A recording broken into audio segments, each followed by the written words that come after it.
Ladies and gentlemen, I'd like to call this meeting to order. Would you please rise for the pledge of the colors? Tonight it's presented by Owen High School, and the instructor is Colonel Richard Buncombe, U.S. Army retired. At the half step, forward, march.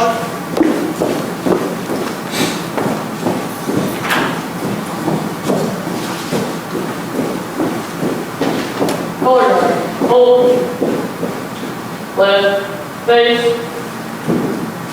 freeze, and colors. I pledge allegiance to the flag of the United States of America and to the republic for which it stands, one nation, under God, indivisible, with liberty and justice for all. Carry, colors. Right, face. At the half step, forward, march.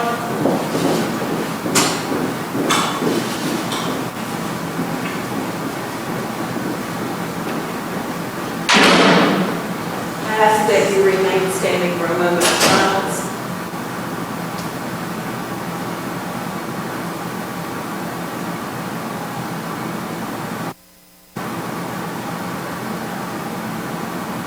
Thank you. You may be seated.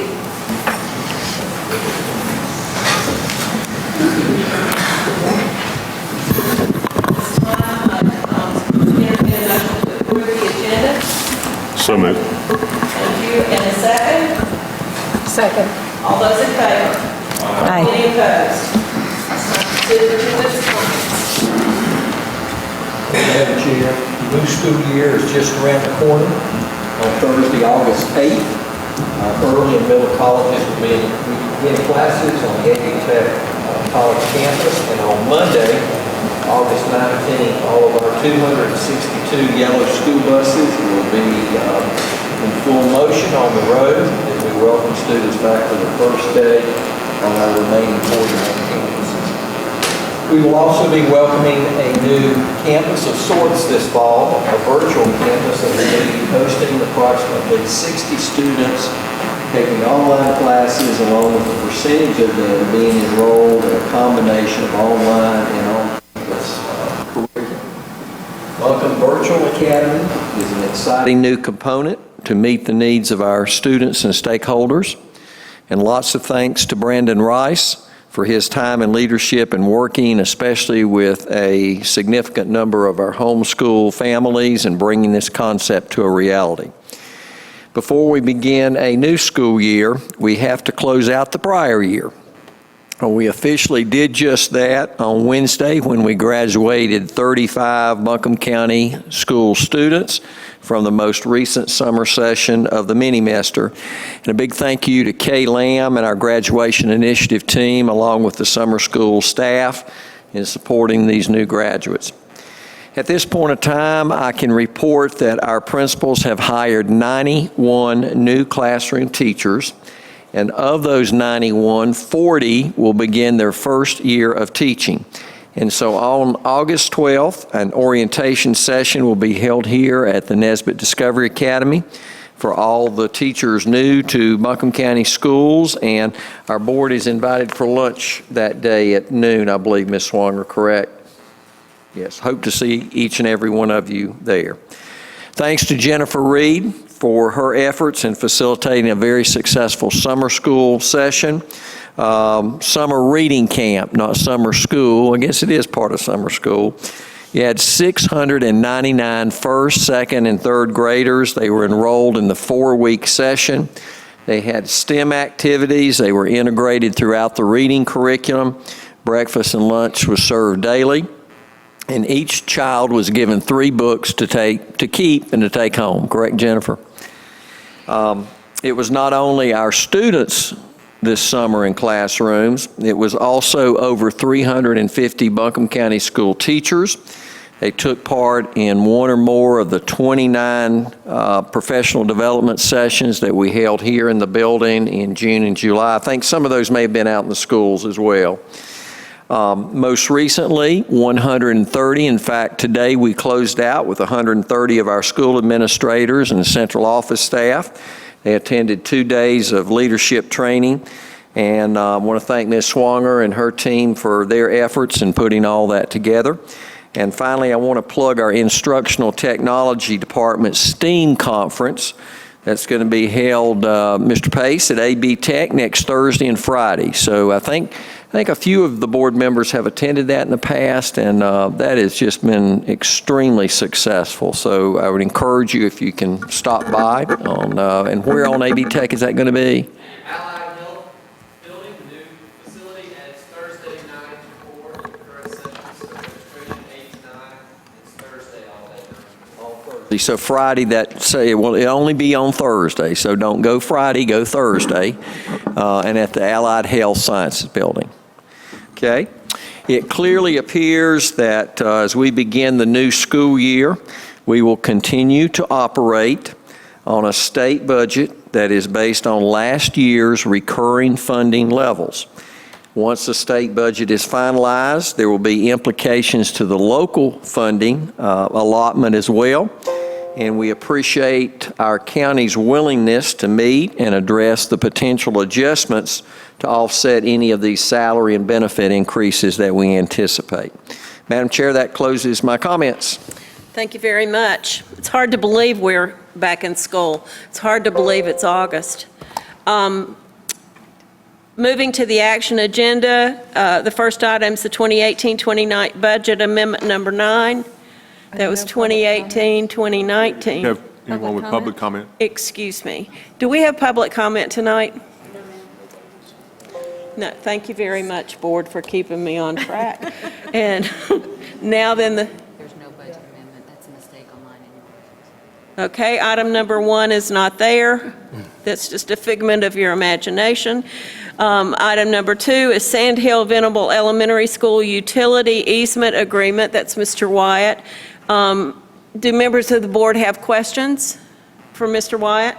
I have questions for somebody, if it's Clark or whomever it would be. Or a question.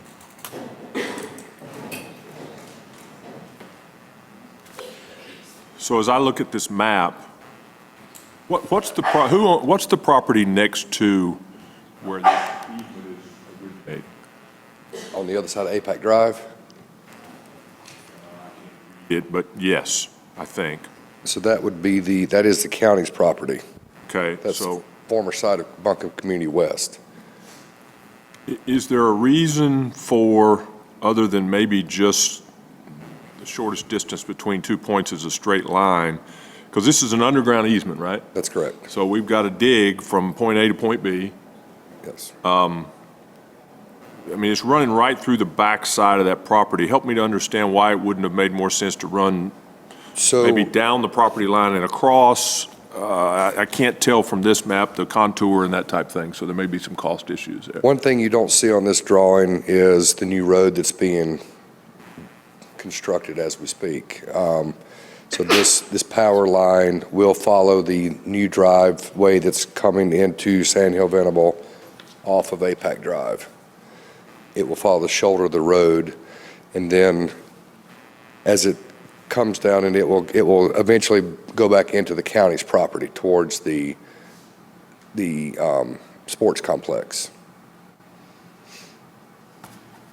But That's the- going in, I'm sorry. the that's sports going complex into is the at the- sports complex, the soccer fields that are down near the railroad? That's correct. Okay. The initial, Which, can you hold that up and show me which one is Apex? Because I just can't read the from scale. so APAC Drive is right here. So Sand Hill Venable sits right here. Yeah, I'm seeing the parking spaces, I guess, for his, Yeah, this is, and then if you've not been by there lately, there's a new drive coming all the way down, a car queuing line. right here is Apex, I think, yeah. So there's a car queuing line that's coming in all the way down past this playground and ties back into this parking lot. This is going to come straight down and loop back up? That's correct. It goes all the way to our property line, Okay. basically. And that's to get traffic off of Sand Hill Venable? That's correct. Okay. And this space in the back behind these parking spaces is just outdoor? That's the playground area. That's flat. There's a walking track around that. Right. And so, I guess my initial question still is there. Is that in terms of the use of the property, and I don't know how long this takes, but is that going to impact students and things going on there? Is that the best and most efficient place to grant that easement, other than? So the reason the county wants it, they're putting stadium lights on all of their fields, and they need three-phase power. And that is the most economical way for the county to receive that from Duke Energy. Duke Energy's looked at it, and that's the most economical way because where that ends up is basically in the center of the sports complex, so they can spur off to all the different fields. But that is also not only going to run under the playground fields for us, but it's going to be running, how many points will it cross under that new queuing road? The playground fields. It will go on the shoulder of this new road that's being built? It will go on the shoulder of the new road for basically the length of the road. The road goes all the way to for all intents and purposes, to our property boundary between us and the county. And it will, at that point, instead of turning back around and coming back toward the school, it will continue on to the sports park. So in my opinion, the easement that would be granted would not be suitable for. There's no future use there? No. Okay. That was my concern. And so the lighting then, the three-phase is for Buncombe field County. lights? That's correct. That are going to go around the soccer fields, et cetera, down? That's okay. correct. Okay. That helps me. Thank you. Any other board members have questions? I would like to ask Mr. White, Clark, down when you cross over into the county's property where the soccer fields are they planning to create a paved parking area down there for the people that are participating in activity there? Because it seemed like this is a distance away from where the established park is now. They've got some soccer fields and things over there, but this is back up closer to the Sand Hill School. It seemed like two separate venues almost. I think their ultimate goal, there is a Frisbee golf course that goes in between the two soccer fields. Their ultimate goal is to improve that area because it's the closest way to the parking lot that you're referencing. It's hard to realize that. Closest way to the center of the park. Okay. So the road, our queuing road, is this road going to continue on down onto that property? Oh, no. No, okay, No. that's a clarification. This is our road, only back to our property. I'm sorry, I Okay. heard your question. So it's not an extension, that's what I was envisioning, an extension of that road, and people were going to be traveling down to that soccer field along that road, but that's not the case. Very good. Thank you. Other board members? Then I would entertain a motion to approve. So moved. Thank you. Second? Second, Madam Chair. All those in favor? Aye. Aye. Any opposed? Next item is T.C. Robertson High School request for grading easement at 68 Long Shoals Road. It's Mr. Fearley. Are there questions at this time? This is the one that we wanted to table, right?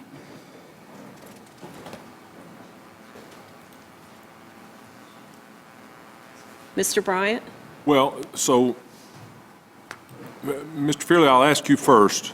So we had a kind of a brief introduction of this previously, Correct. and there was some, my memory's not great, and I'm looking at all kind of real estate stuff all the time. So there was some thoughts that we had to take back to perhaps have done. Were any of those changes made? Yes. Or is this, so what, refresh my and maybe some of the other board members' memory as well on what the original was and what change was. The original proposed improvement to an existing 4-inch sewer line that cut through the kind of the front portion of T.C. Robertson property. And what the designer and developer came back with is to run that sewer line from their new building through the 10-foot setback on board property, but then to bring it down to Long Shoals Road and run along that utility easement to pick up the main MSD line. So there are two easements. Are you talking about the grading easement or the sewer line easement? They're Talking really- about the sewer, but the first one we've got in front of us is the grading easement. That's correct. Well, don't confuse the two different board items. The later sewer easement is an MSD request to completely remove and replace an existing sewer line that runs all the way through the T.C. Robertson property. So that's That's separate. totally... Okay. Now, they will tie into that line ultimately that Right. gets replaced, or if this work happens first, they would basically remake that connection where MSD places their new sewer line. But the developer offered kind of two options, if you will, two proposals for what their project would look like in regards to the setback and the grading easement that they're requesting. And after our meeting, I relayed that information that the retaining wall condition was preferred and would be preferred for consideration. So the grading easement hasn't really changed from what was presented to you informally a couple of weeks ago. What they really changed was the sewer easement.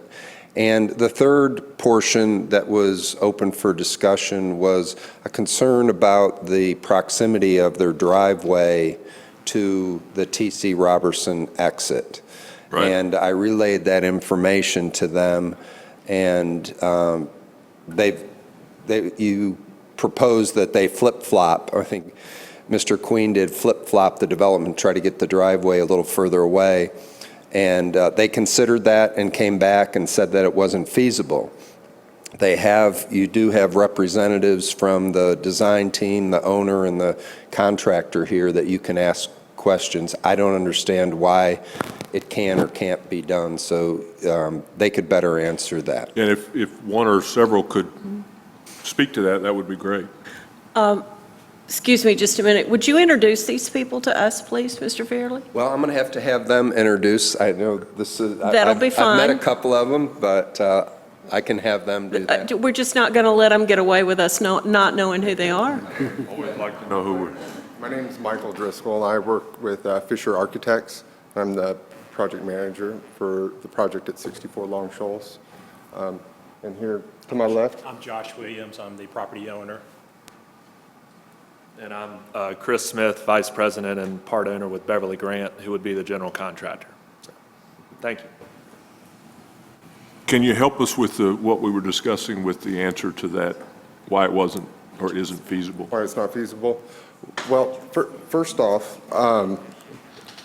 we're currently in a stage of the project where our building plans are already approved with the city. It's contingent final level 1 site review is in process currently.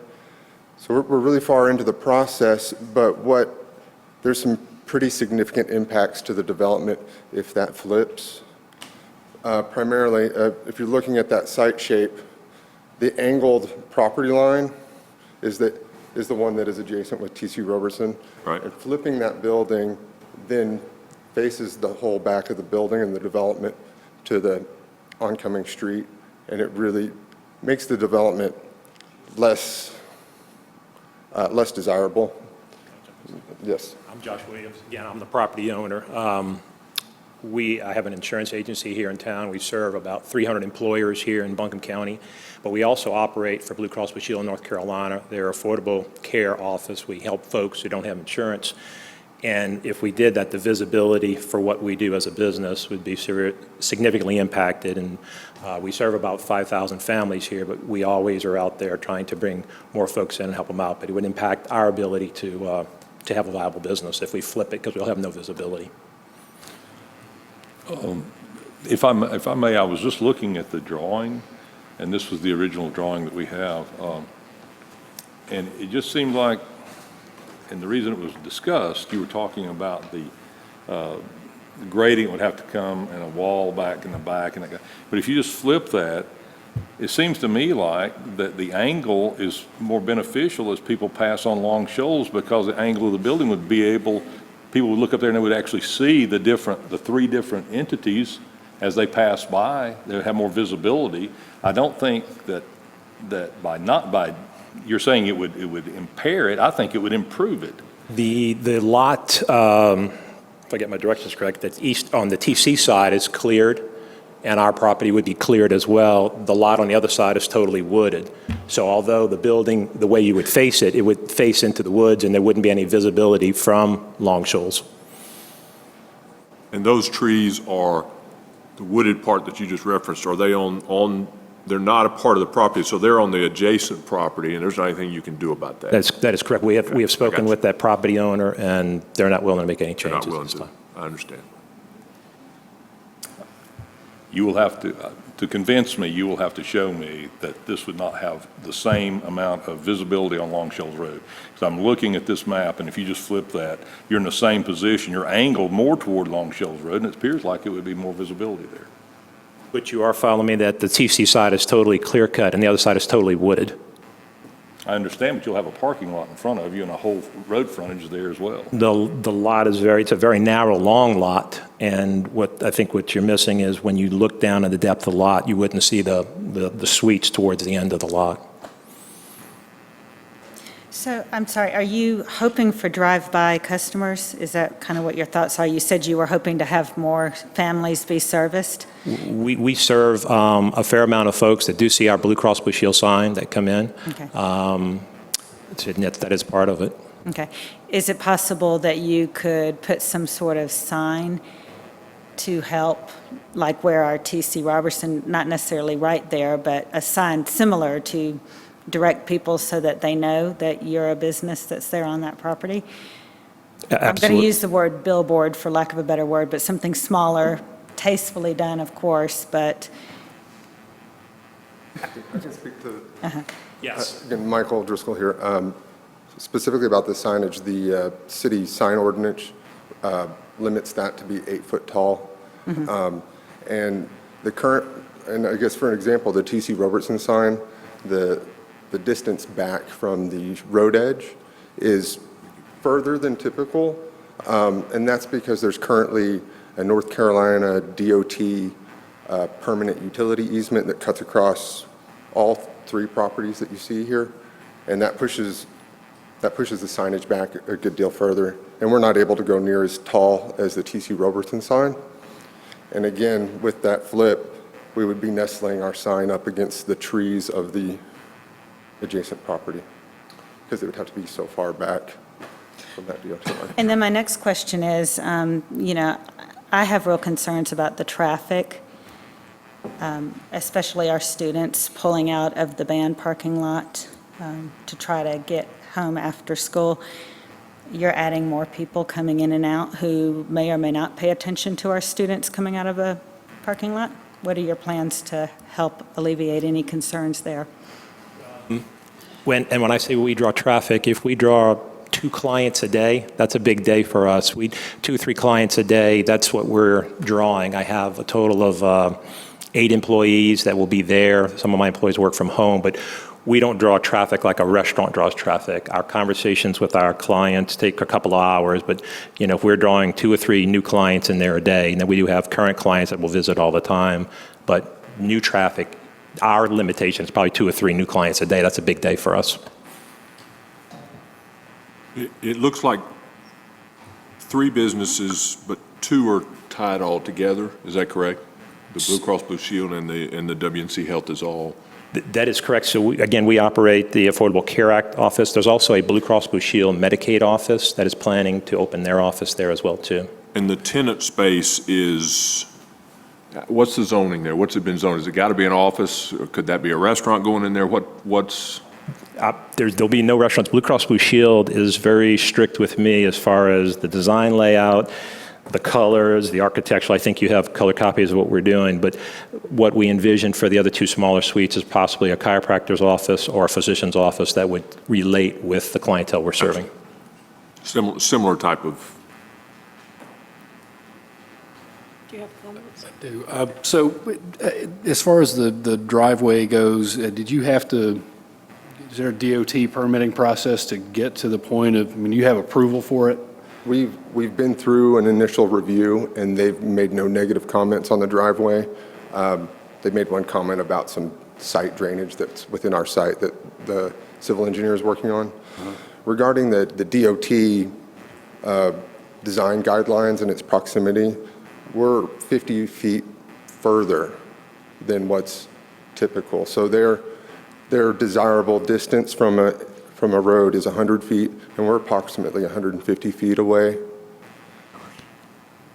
Okay, do you have some documentation of I that do. you could share? And is that, it reminds me of permitting you go through to get and Tim will know all about this, that you do to get a driveway entrance to a school. And I think there's some very specific language that they have, the DOT regulation has about that, so. Design guidelines and a flag in the corner portion for you.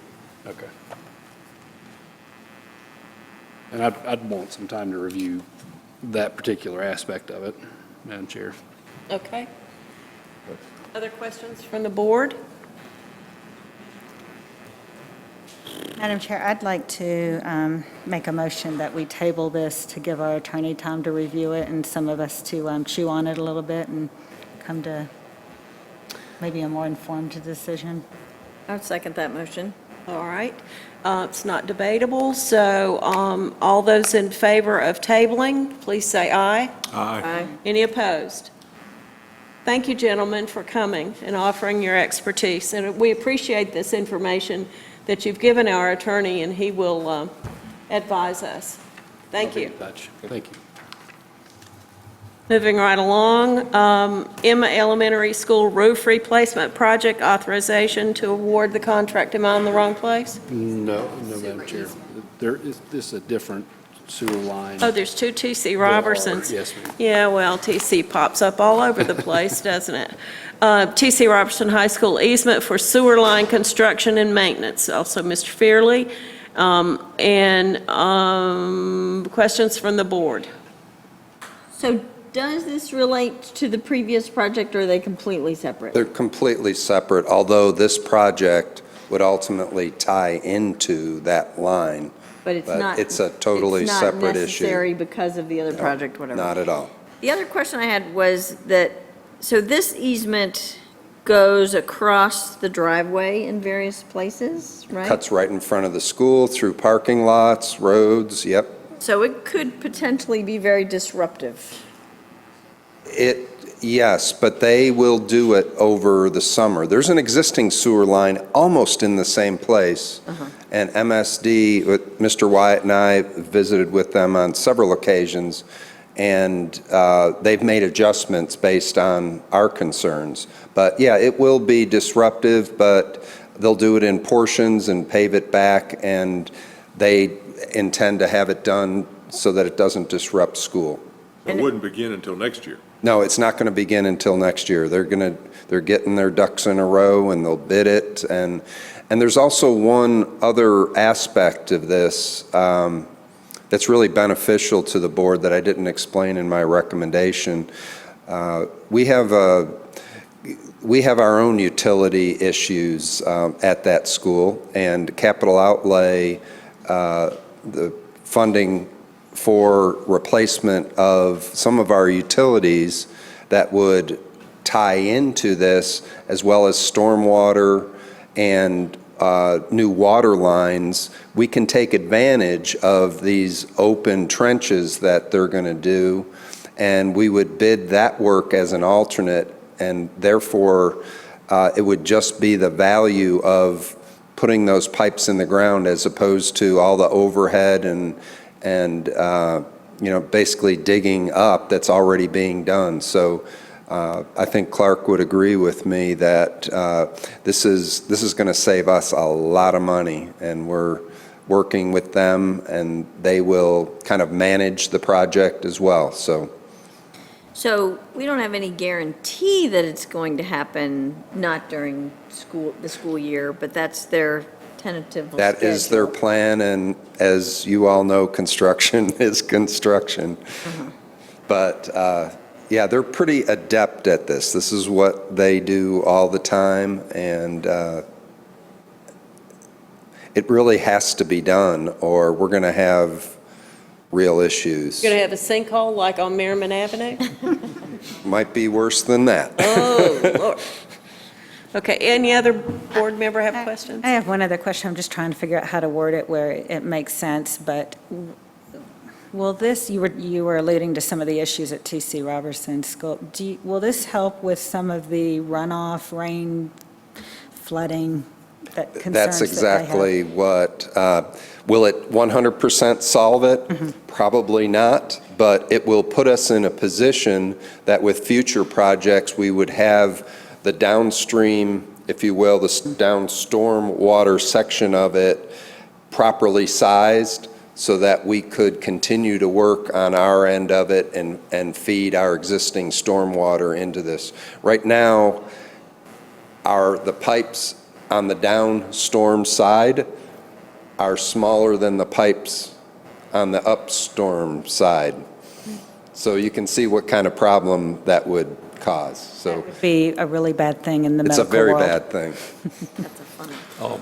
In regards to, you were saying they're replacing the existing, will the existing be removed and the new placed in the same ditch line, or will it just? No, they're moving it at our request. Okay. To put it in locations that would not, there's probably one building site left on TC Robertson campus, and their original proposal kind of ran it right through there, and there is an existing line there. So they have offset it. It wasn't easy to do because of grades. Sewer lines got to flow downhill, and they offset it, did a good job, and kind of preserved a building site if we had to do another addition or a standalone at TC Robertson. And what percentage of this line will follows the center point or will impact paving, existing road? A lot, most of it will. Most of it goes through paving. And is the plan then to simply, once they have placed the new line, I guess, compact the soil back in and prepare to repair the asphalt where the ditch line's at? Would that be a fair statement? Just where the ditch line that they disturbed the asphalt? Clark, can you help me with that? I'm pretty sure their plan is overlay the entire road. That's my point, because the construction activity is going to degrade. If they're planning just to pave over the area that they excavate, I'm just concerned about the rest of the road. And I would hope that they are planning to resurface the entire road. Are they going to remove the existing asphalt or just put a layer on top of it and then build back up to it? I think it depends on the situation, they may build some out or put an elevation to try to put the top. Okay, I understand. But there's no language in this document that says that they are required to repair the entire road or resurface the road? We had that discussion, and I can research that further. In the future, they will have an easement that would allow them, if they had to dig up because they had a problem, that would allow them to just trench it out. But in our discussions, and I would have to, again, look back at it to see if this isn't a full set of bid documents. If that is something that you want to put in there as a requirement, we can take that to them. And there is some language that addresses roads in particular. It says, as to paved roads, the grantee in future repairs or maintenance of said sewer lines, kind of what Tim's getting at, that they have, this will be a permanent easement to come back in at any time. They'll shall only be responsible for regraveling, tamping, and patching the portion of said paved roads disturbed by such work. So, you know, they're not going to. That's in the future, correct? Yes, sir. But You know, a paver is 9 foot wide. It's expensive to patch something that wide, actually. So I think Clark has a lot more experience with them. They probably would at least do a 9 foot wide patch. The initial construction project, they would overlay the entire road. In the future, if they have to go back in and repair it, it will be a patch. I agree, that sounds like a great plan. I would have more comfort and less heartburn if it was in the document. Right, and we can ask them to. We can ask them Stipulate, whatever your yeah. pleasure is. I can bring that back to Madam them. Chair, if that requires a motion, I would make a motion and bring it to the board for their approval. Do you need a motion for I- that, Mr. Attorney? I don't or think can we so, just, do I?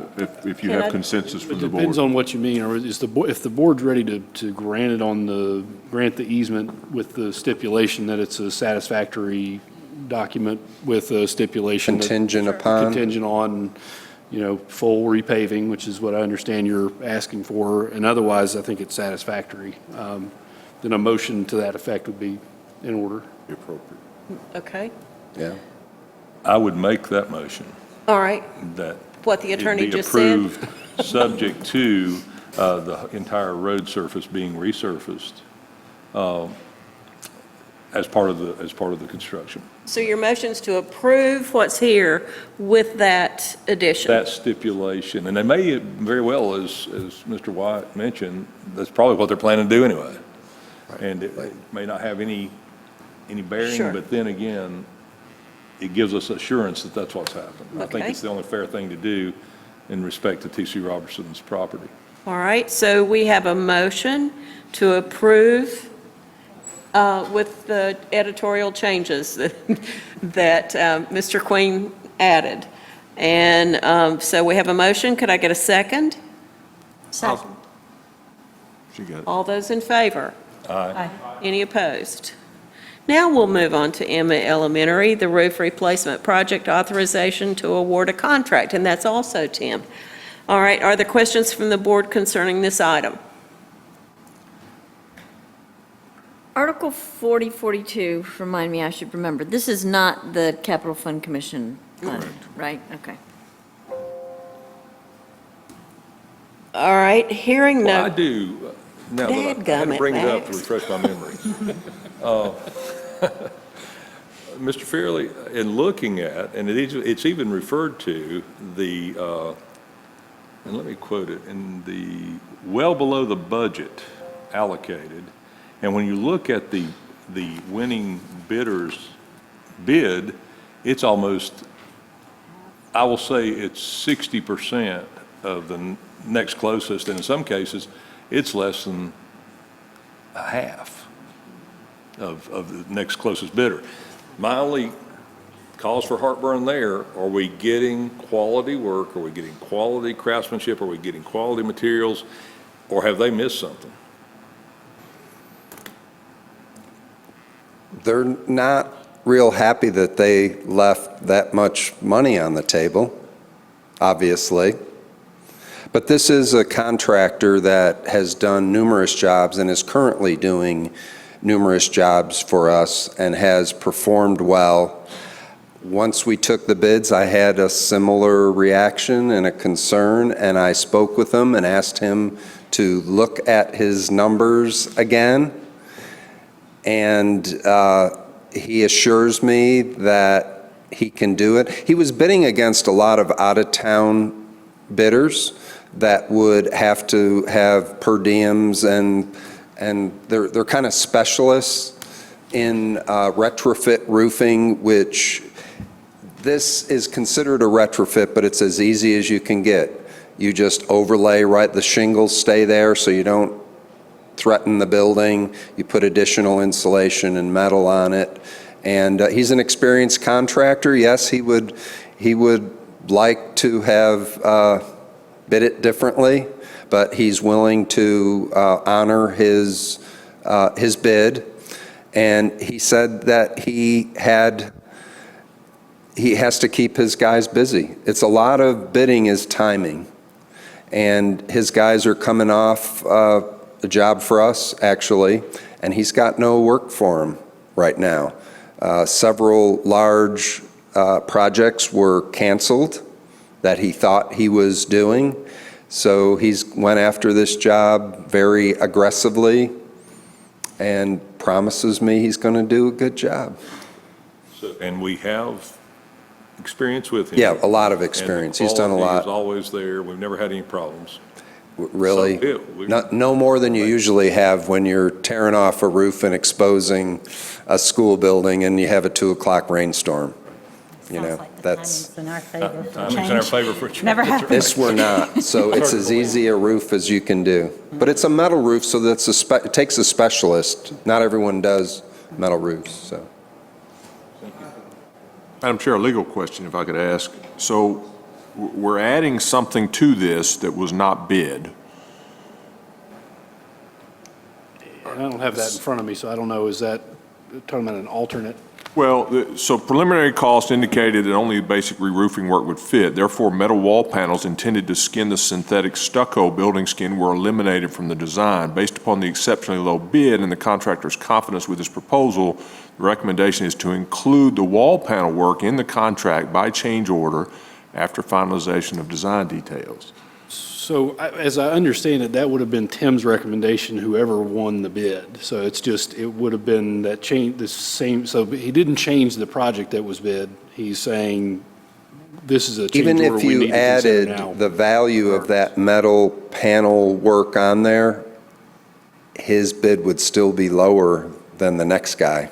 Well, I understand that. It's not the question of the lower, it wasn't part of the bid to begin with. That's my question. Right. I just don't want us to be as I read this, the metal wall panels, that was not part of the conversation or part of the bid with any of the 6 bidders. Is that accurate? It did not make it to the bid package. It was part of the. Nobody saw that. It was part of the original conception of the work, but when the design engineer gave me his cost estimates during the middle of design, he said, you're not going to make it. He thought the bids would come in where the next guy In did. that 500 to 600 range. Yeah, so I told him to pull that out and don't even do it as an alternate. Just pull it out. And now, it's a synthetic stucco building, Yep. and it's got issues. Yeah, the EIFS So this can be an would issue. start our process to be able to do that. And change orders happen on a pretty regular basis without being part of the bid process, right? That's not abnormal. I mean, 99% of jobs have change Right. orders, but this Really would not be. this early in the process. Yeah, this would be you authorizing a change order for an increase in the scope of the work. And it's one you would have recommended regardless of who the. It was in the original conception. If the next guy, the next lower bidder was the low bidder, I wouldn't be asking that because we didn't have the money to do it.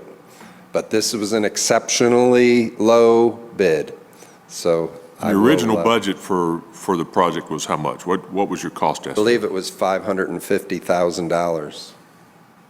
So the next bidder was just over that. Yeah, he was at 577.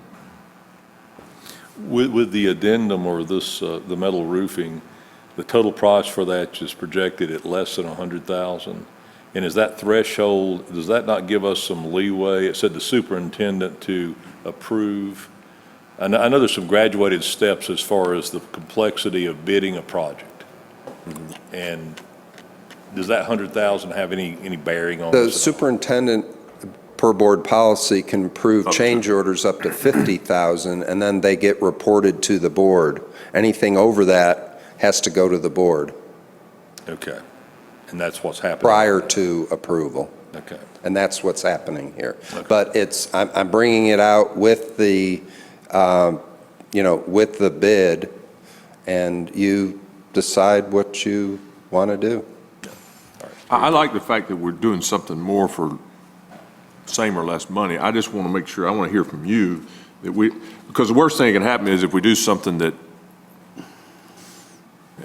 if this were wrong to do this, my thought would be the word gets out and then you would run into a problem the next time, whatever the next project is, we put out for bids, and the word will get out among contractors if what we're doing from where we sit isn't being properly done, if that makes sense. I think if you've got a concern, and I take that point, but I think the bigger, more immediate concern is other bidders saying you didn't bid this job. This is a different job now that you've changed this. Right, that's the point I'm making. I just have a hard time seeing that, and I'm not saying they can't make that argument. I just have a hard time seeing it win because. But if you added scope to the next guy, his price would have to be bigger, and even with this. So where the argument would come into play would be if that $75,000 to $100,000 was in fact $200,000.